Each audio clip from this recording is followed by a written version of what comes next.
We carry on in the Gospel of Mark, chapter 16. Jesus has risen. When the Sabbath was over, Mary Magdalene, Mary, the mother of James, and Salome bought spices so that they may go out to anoint Jesus' body. Very early on the first day of the week, just after sunrise, they were on their way to the tomb. And they asked each other, "Who will roll the stone away from the entrance of the tomb?" But when they looked up, they saw that the stone, which was very large, had been rolled away. As they entered the tomb, they saw a young man dressed in a white robe sitting on the right side, and they were alarmed. "Don't be alarmed," he said. "You are looking for Jesus the Nazarene, who was crucified. He has risen. He is not here. See the place where they laid him.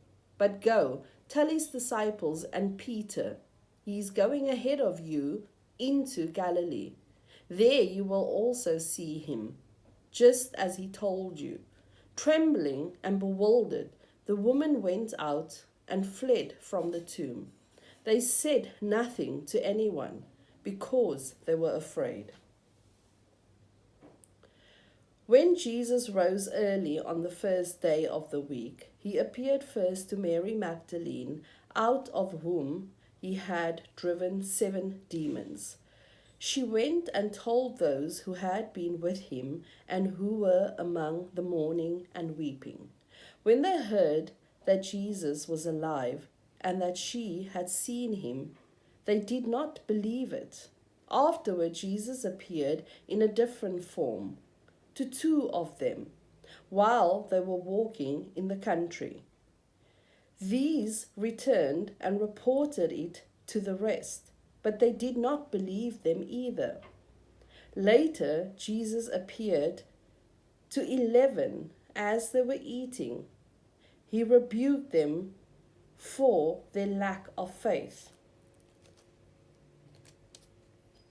He rebuked them for their lack of faith and their stubborn refusal to believe those who had seen him alive. He had risen. He said to them, "Go into all the world and preach the gospel to all creation. Whoever believes and is baptized will be saved, but whoever does not believe will be condemned. And these signs will accompany those who believe. In my name they will drive out demons. They will speak in new tongues. They will pick up snakes with their hands. And when they drink deadly poison, it will not hurt them at all. They will place their hands on the sick, and they will get well." After the Lord Jesus had spoken to them, he was taken up into heaven, and he sat at the right hand of God.